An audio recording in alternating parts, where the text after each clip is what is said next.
Good morning class. Syllabus तो मैंने दे दिया था आपको। आपके थर्ड ईयर में जो फर्स्ट पेपर है वो तो है एशिया का भूगोल, ज्योग्राफी ऑफ एशिया, और सेकंड पेपर है वो है भारत का भूगोल, इंडियन ज्योग्राफी। सिलेबस आपको भेज दिया था मैंने। आज अपन इंडियन ज्योग्राफी स्टार्ट करते हैं।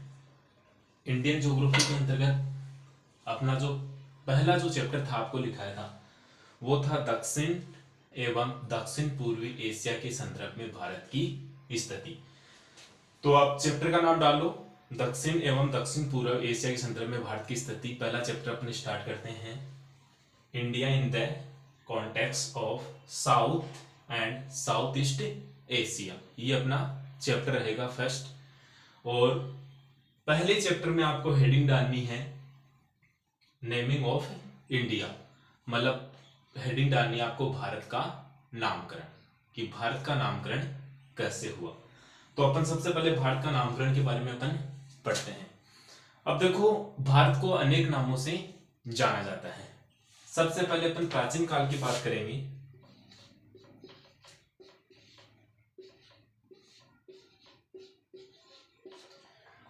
प्राचीन काल के अंतर्गत भारत को जम्बूद्वीप बोला जाता था।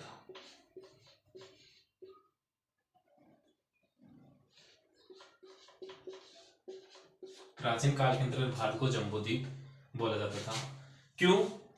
क्योंकि प्राचीन काल के अंतर्गत जो संपूर्ण जो विश्व था, संपूर्ण विश्व के अंतर्गत टोटल 7 द्वीप थे, ठीक है। उसमें जो भारत की स्थिति पाई जाती थी वो जम्बूद्वीप के अंतर्गत थी, इसलिए प्राचीन काल के अंतर्गत भारत को जम्बूद्वीप के नाम से जाना जाता था। उसके बाद में जम्बूद्वीप के बाद में भारत का नाम आर्यावर्त। आर्यावर्त। अब देखो, भारत को आर्यावर्त क्यों कहा जाता है? जैसे मान लो कि भारत का जो क्षेत्र, भारत का जो भूभाग है, उसमें सबसे पहले जो आर्य जो धर्म के जो लोग थे, ये आर्य धर्म के जो लोग थे, उनका इसमें संप्रभुत्व था, और इन्हीं आर्यों के नाम से भारत का नाम आर्यावर्त पड़ा। उसके बाद में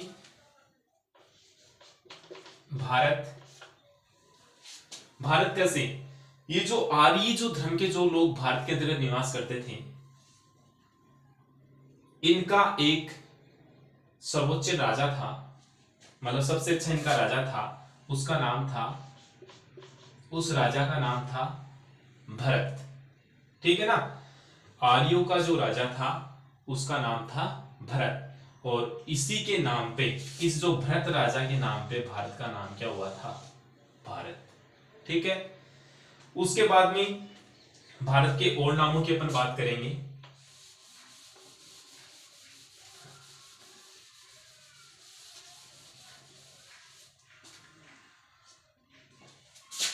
जैसे हिंदुस्तान,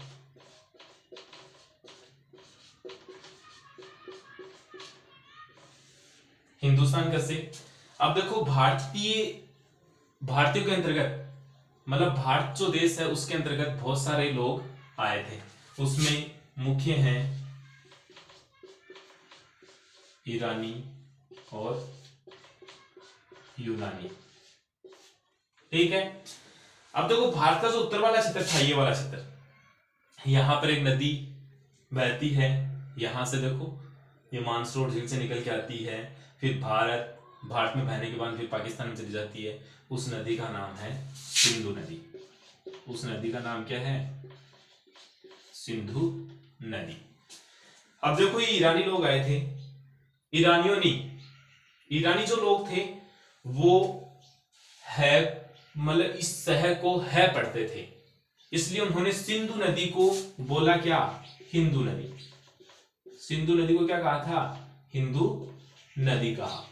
और इसके जो आसपास जो लोग निवास करते थे उसको उन्होंने हिंदुस्तान कहा। तो हिंदुस्तान नाम ऐसे पड़ा है, इन्होंने, ईरानियों ने हिंदुस्तान नाम दिया था। फिर जो देखो यूनानियों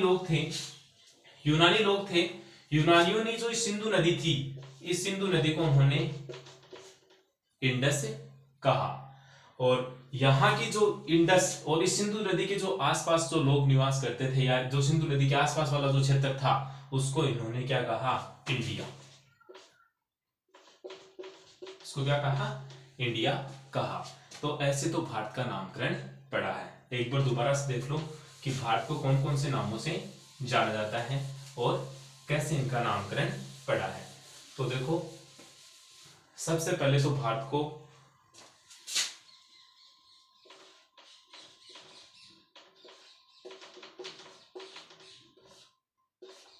जम्बोदीप, उसके बाद में आर्यव्रत, उसके बाद में भारत, और भारत के बाद में हिंदुस्तान,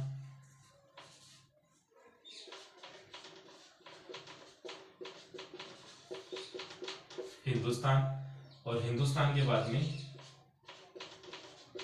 इंडिया। जम्बोद्वीप आपको बता दिए थे कि प्राचीन काल के अंदर भारत में कितने द्वीप, संपूर्ण विश्व में कितने द्वीप थे? 7, और उसमें भारत की स्थिति किसमें थी? जम्बोद्वीप में, इसलिए इसका नाम जम्बोद्वीप। आर्यव्रत, क्योंकि भारत वाला जो क्षेत्र था उस पर किसका अधिकार था? आर्यों का, इसलिए इन आर्य जो धर्म के लोगों के कारण इसका नाम पड़ा आर्यव्रत। और ये जो आर्यव्रत था उसका उल्लेख अपन को ऋग्वेद के अंतर्गत मिलता है। ये बात भी आपको ध्यान में रखनी है कि आपको आर्यव्रत भारत का नाम देखा जाएगा तो ऋग्वेद में भारत को आर्यव्रत ही मिलेगा। उसके बाद में भारत कैसे? जैसे मान लो कि ये आर्य जो धर्म के जो लोग थे उनका एक राजा था, उसका नाम था भरत, उस भरत के नाम पे भारत। फिर हिंदुस्तान ईरानियों के द्वारा, क्योंकि यहाँ पर जो नदी बहती थी सिंधु नदी को वो क्या बोलते थे? हिंदू नदी, और इसके आसपास वाले क्षेत्र को हिंदुस्तान कहा। उसके बाद में इंडिया यूनानियों ने दिया था। यूनानी लोग सिंधु नदी को क्या बोलते थे? इंडस बोलते थे, और इसके आसपास वाले क्षेत्र को क्या बोलते थे? इंडिया बोलते थे। तो ऐसे तो भारत का नामकरण हुआ था। उसके बाद में अपन आगे बढ़ते हैं। भारत की आकृति,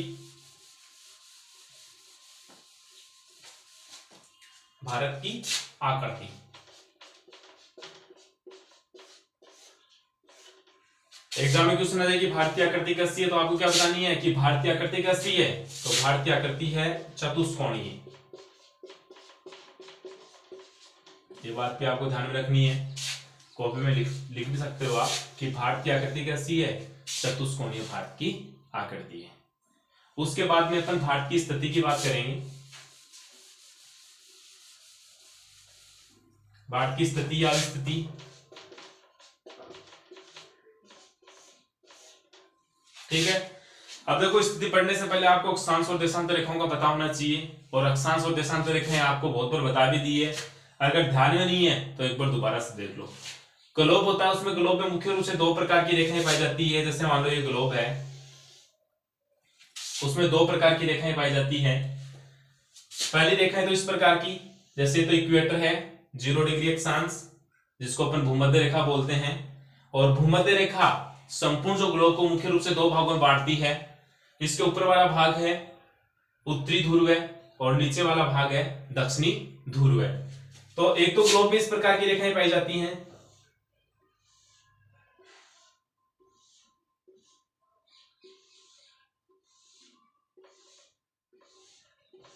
ये जो रेखाएं हैं, ये रेखाएं हैं अक्षांश। ये रेखाएं कौन सी हैं? अक्षांश रेखाएं हैं।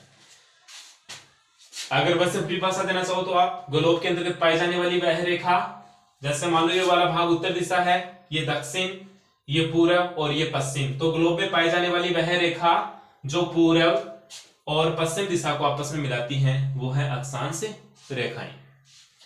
और दूसरी इस प्रकार की रेखाएं पाई जाती है ग्लोब के अंतर्गत।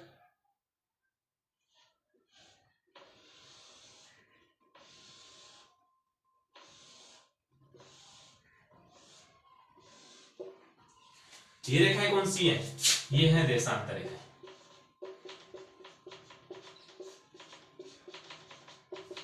ये रेखाएं हैं देशांतर रेखाएं, मतलब ग्लोब में पाई जाने वाली वह रेखा जो उत्तर और दक्षिण दिशा को आपस में मिलाती है वो है देशांतर रेखाएं।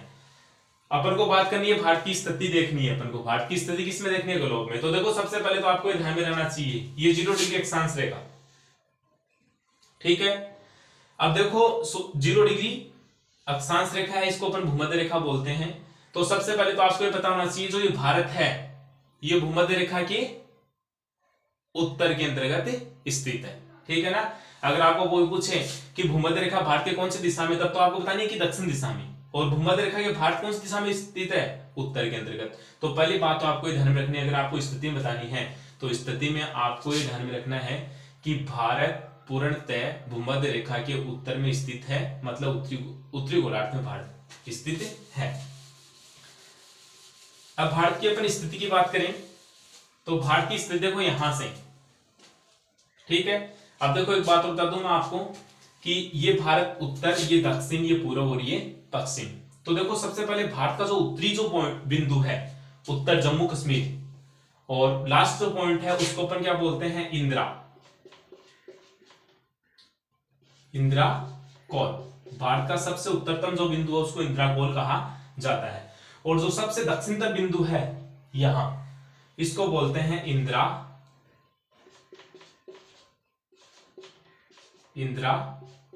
पॉइंट। इसको क्या बोलते हैं? इंदिरा पॉइंट।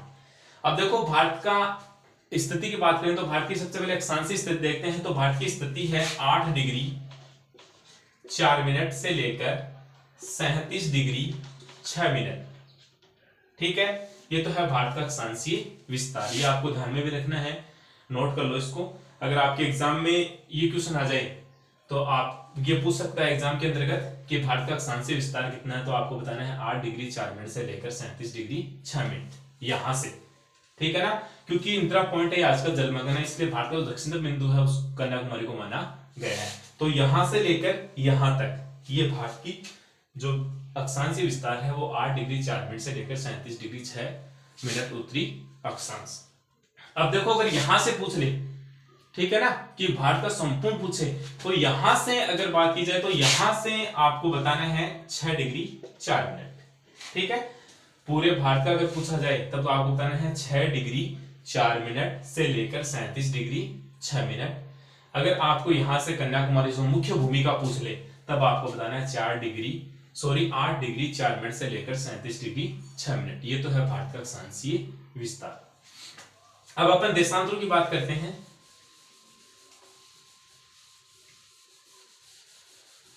भारत का देशांतरीय विस्तार है 68 डिग्री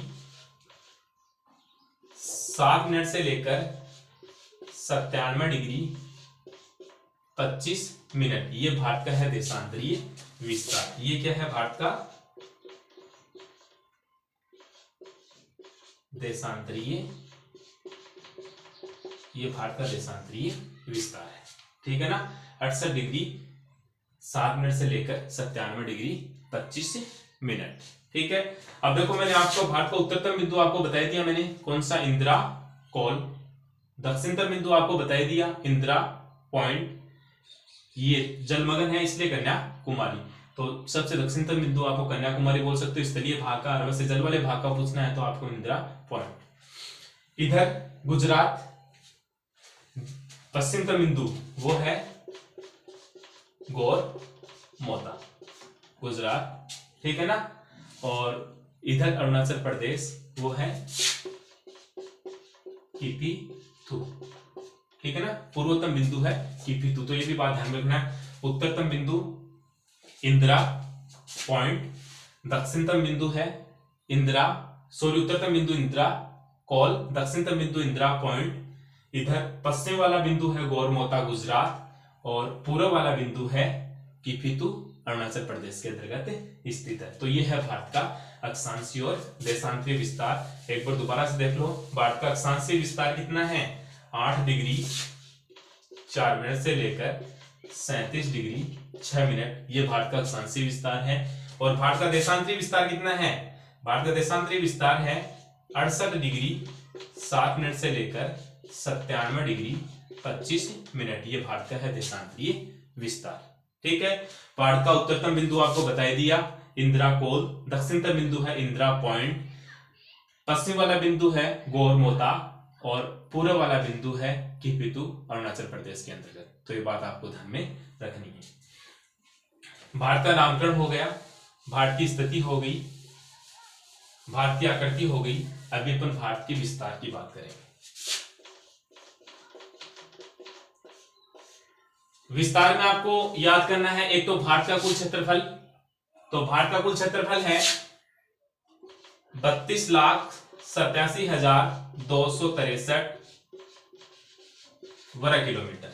ठीक है, एक बात आपको ध्यान रखनी है, एग्जाम में पूछ लेगा कि भारत का कुल क्षेत्रफल कितना है, तब आपको बताना है 32,87,263 वर्ग किलोमीटर। उसके बाद में दूसरा क्वेश्चन यहाँ ये बनता है कि भारत का क्षेत्रफल संपूर्ण विश्व के क्षेत्रफल का कितना प्रतिशत है, तब आपको ध्यान में रखना है 2.4%। ठीक है, भारत का क्षेत्रफल संपूर्ण विश्व के क्षेत्रफल का कितना प्रतिशत है, 2.4%। ठीक है, अब देखो भारत का क्षेत्रफल की दृष्टि से अगला क्वेश्चन आता है कि भारत का क्षेत्रफल की दृष्टि से विश्व में स्थान कौन सा है। तो भारत का क्षेत्रफल की दृष्टि से विश्व में अगर स्थान की बात की जाए ना, तो विश्व में भारत का स्थान कौन सा है, 7वां स्थान है। तो यहां आपको एक बात ये भी ध्यान में रखनी है कि भारत से बड़े 6 देश कौन कौन से हैं। तो देखो मैं आपको बता रहा हूं कि भारत से बड़े 6 देश वो कौन कौन से हैं, तो आप देख लो। भारत का कुल क्षेत्रफल बताई दिया आपको 32,87,263 वर्ग किलोमीटर। क्षेत्रफल की दृष्टि से भारत का विश्व में स्थान है 7वां, और संपूर्ण विश्व के क्षेत्रफल का भारत कितना परसेंट है, 2.4% है। अब देखो एक बात और ध्यान में रखनी यहाँ कि संपूर्ण विश्व के क्षेत्रफल का भारत कितना प्रतिशत है, 2.4% है, और लेकिन यहाँ पर संपूर्ण विश्व की 17.5% जनसंख्या निवास करती है। क्षेत्रफल की दृष्टि से भारत का स्थान विश्व में 7वां, और जनसंख्या की दृष्टि से भारत का विश्व में स्थान है दूसरा। ये बात पे आपको ध्यान में रखनी है। तो देखो अपन बात कर रहे थे कि भारत से 6 वो बड़े देश कौन कौन से हैं। तो देखो क्षेत्रफल की दृष्टि से सबसे बड़ा जो देश है विश्व के अंतर्गत है वो है रूस। एक नंबर पे कौन सा आता है, रूस। ये जीके क्वेश्चन भी बनता है, कंपटीशन एग्जाम पूछा भी जाता है कि विश्व में सबसे क्षेत्रफल की दृष्टि से सबसे बड़ा देश कौन सा है, तो रूस। दूसरा है कनाडा। दूसरा देश कौन सा है, कनाडा। 3 नंबर पे है चीन।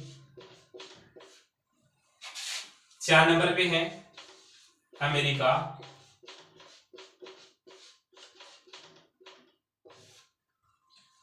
5 नंबर पे है ब्राजील।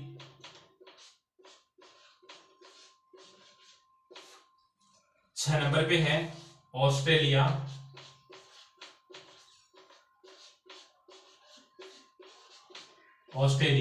और 7वें नंबर पे कौन सा आता है अपना, भारत आता है। तो ये भारत से 6 बड़े देश हैं। सबसे बड़ा रूस है, उसके बाद में कनाडा, कनाडा के बाद में चीन, चीन के बाद में अमेरिका, अमेरिका के बाद में ब्राजील, और ब्राजील के बाद में ऑस्ट्रेलिया। ये बड़े देश हैं। और फिर 7वां स्थान आता है भारत। और मैंने आपको बताया था कि जनसंख्या की दृष्टि से भारत का विश्व में दूसरा स्थान है। तो पहला स्थान किसका है, जनसंख्या की दृष्टि से सबसे बड़ा देश है चीन, और चीन के बाद दूसरा स्थान किसका आता है, भारत का आता है। और 2011 के अनुसार भारत की कुल जो जनसंख्या है वो है लगभग 121 करोड़। तो ये भी आपको ध्यान में रखनी है। तो देखो एक चीज और ध्यान में रखना है यहाँ कि क्षेत्रफल की दृष्टि से विश्व का सबसे बड़ा देश तो कौन सा हो गया, रूस हो गया। अगर आपको पूछे कि सबसे छोटा देश कौन सा है, तो वह वेटिकन सिटी।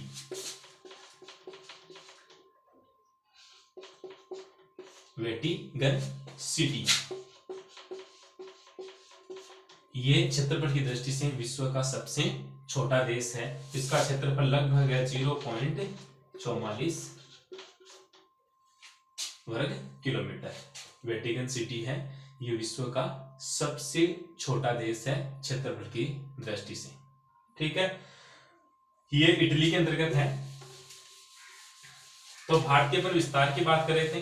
तो विस्तार में अपन को कौन कौन सी बातें याद रखनी है। एक तो भारत का कुल क्षेत्रफल आपको बता दिया 32,87,263 वर्ग किलोमीटर। क्षेत्रफल की दृष्टि से भारत का विश्व में स्थान कौन सा है, 7वां। ठीक है, स्थान कौन सा है, 7वां। और संपूर्ण विश्व के क्षेत्रफल का भार कितना प्रतिशत है? 2.4%। उसके बाद में देखो अपन भारत की लंबाई चौड़ाई की बात करते हैं। देखो सबसे पहले यहां से लेकर और यहां तक, ठीक है, ये है भारत की, मतलब कि जम्मू कश्मीर से लेकर कन्याकुमारी तक, ये है 3214 किलोमीटर। भारत की उत्तर से दक्षिण तक की लंबाई कितनी है? 3214 किलोमीटर, ठीक है। अब देखो इधर वाले क्षेत्र में देखो गुजरात से लेकर अरुणाचल प्रदेश, ठीक है ना, मैंने आपको बताया था ना गौरमोता और किपितु, ये है 2933 किलोमीटर। ये बात भी आपको ध्यान में रखनी है, भारत की लंबाई और चौड़ाई, ठीक है। उसके बाद में देखो भारत की स्थलीय और जलीय सीमा। देखो सीमाएं दो प्रकार की भारत की, एक तो होती है जलीय, जिसको अपन क्या बोलते हैं? तटीय भी बोलते हैं। ये देखो इधर गुजरात से लेकर इधर पश्चिम बंगाल तक जो सीमा लगी है वो तटीय सीमा है। और दूसरी स्थलीय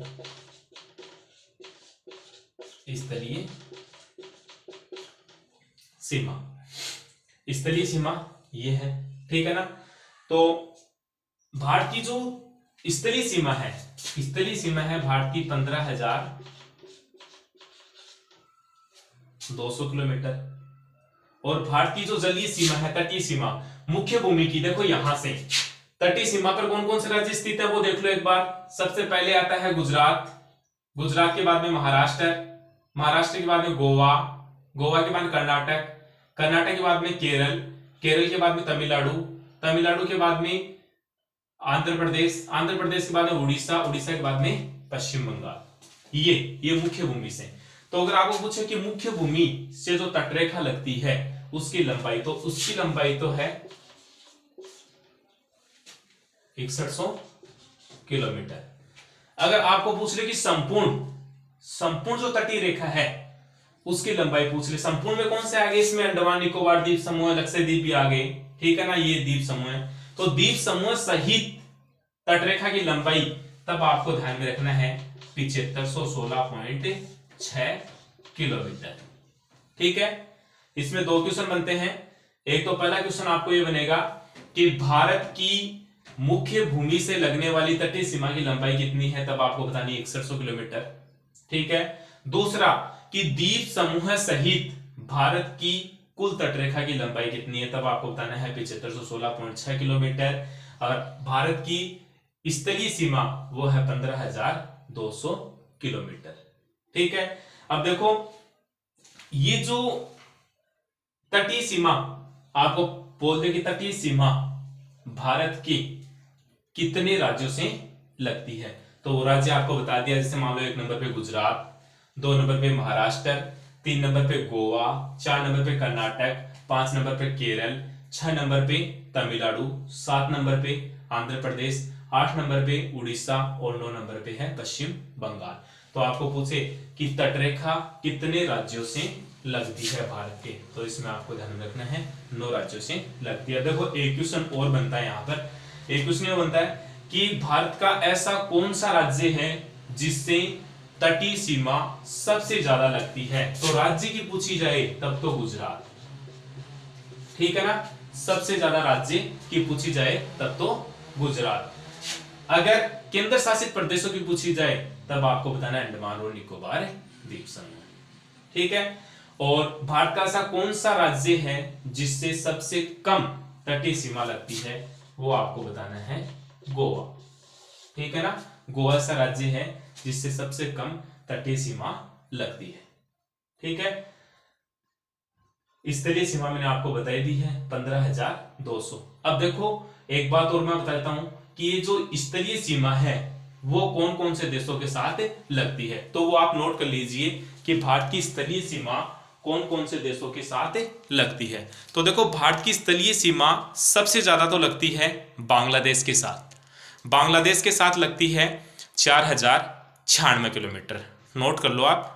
सबसे ज्यादा स्थलीय सीमा लगती है बांग्लादेश के साथ 4096 किलोमीटर।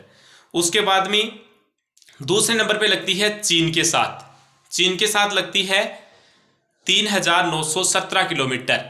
चीन के साथ लगती है 3,917 किलोमीटर। 4 नंबर पे लगती है पाकिस्तान के साथ। पाकिस्तान के साथ लगती है 3,310 किलोमीटर। फिर नेपाल के साथ लगती है 1,752 किलोमीटर। उसके बाद में म्यांमार के साथ लगती है 1,458 किलोमीटर। उसके बाद भूटान के साथ लगती है 587 किलोमीटर। और सबसे लास्ट में लगती है अफगानिस्तान के साथ, सबसे कम, वो है 80 किलोमीटर। तो ये बात पे आपको ध्यान में रखनी है। जैसे मैंने आपको बताया था ना कि तटीय सीमा सबसे ज़्यादा किसके साथ लगती है, तब आपको बताना है गुजरात के साथ, और सबसे कम किसके साथ लगती है, गोवा के साथ। वैसे आपको पूछ ले कि स्थलीय सीमा सबसे ज़्यादा किसके साथ लगती है, तब आपको बताना है बांग्लादेश के साथ। दो तो आपको ध्यान रखनी है, बांग्लादेश के साथ 4,096 किलोमीटर, और सबसे कम लगती है अफगानिस्तान के साथ ओनली 80 किलोमीटर। ठीक है, आपको स्थलीय सीमा बताई दी कितने देशों के साथ लगती है, जलीय सीमा आपको बताई दी कितने राज्यों के साथ लगती है। अब देखो एक और, ये जो कर्क रेखा है ना, कर्क रेखा, ये भारत के एकदम से बीचों बीच गुजरती है। तो ये भी पूछते हैं क्वेश्चन बहुत बार कि कर्क रेखा, तो कर्क रेखा भारत के कौन कौन से राज्यों से गुजरती है, तो वो आप और लिख लो। सबसे पहले गुजरेगी राजस्थान, राजस्थान के बाद गुजरात, गुजरात के बाद में मध्य प्रदेश, मध्य प्रदेश के बाद छत्तीसगढ़, छत्तीसगढ़ के बाद झारखंड, झारखंड के बाद में पश्चिम बंगाल, पश्चिम बंगाल के बाद में मिजोरम, मिजोरम के बाद में त्रिपुरा। इन राज्यों से कर्क रेखा गुजरती है। एक बात मैंने आपको और नहीं बताई, वो आप देख लो। एक चीज और,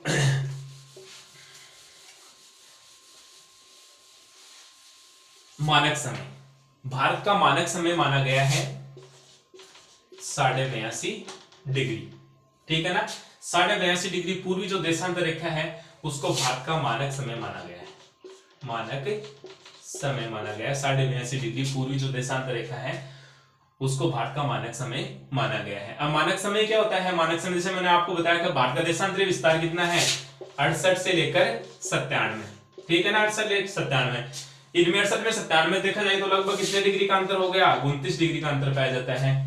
अब मैंने आपको ये भी बताया था कि देशांतर रेखा है, उन पहले बताया हुआ है कि देशांतर रेखाओं का प्रयोग समय के निर्धारण में किया जाता है, और एक देशांतर को पार करने में सूर्य को कितना समय लगता है, 4 मिनट का समय लगता है। तो देखो ये मानक समय इसलिए माना गया है क्योंकि भारत का देखो पूर्व से लेकर पश्चिम में जो देशांतरों का अंतर है वो 29 देशांतरों का अंतर है। अगर अपन 29 को अगर अपन 4 से इंटू करेंगे तब 116 आएंगे। 116 में अगर अपन का 60 का भाग देंगे ना तो लगभग कितने आगे, 2 घंटे आगे। 2 घंटे में केवल 4 मिनट ही कम है। मतलब भारत का जो पूर्व से लेकर जो पश्चिम तक का जो टाइम है उसमें लगभग 2 घंटे का अंतर पाया जाता है। मतलब कि अगर वैसे देखा जाए तो अगर सूर्य की जैसे मानो पूर्व में उदय होता है तो पश्चिम के टाइमिंग में 2 घंटे का अंतर होता है। इसीलिए भारत ने अपना मानक समय मान दिया है 82.5 डिग्री। 82.5 डिग्री मानक समय के कारण ही पूरे भारत से जो संपूर्ण भारत होता है ना उसमें एक जैसा टाइम दिखाई देता है। इसलिए आपको मानक समय भी ध्यान रखना है कि भारत का मानक समय कितना माना गया है, 82.5 डिग्री पूर्वी देशांतर जो रेखा है ना उसको भारत का मानक समय माना गया है। आज की क्लास में अपन इतना ही पढ़ेंगे।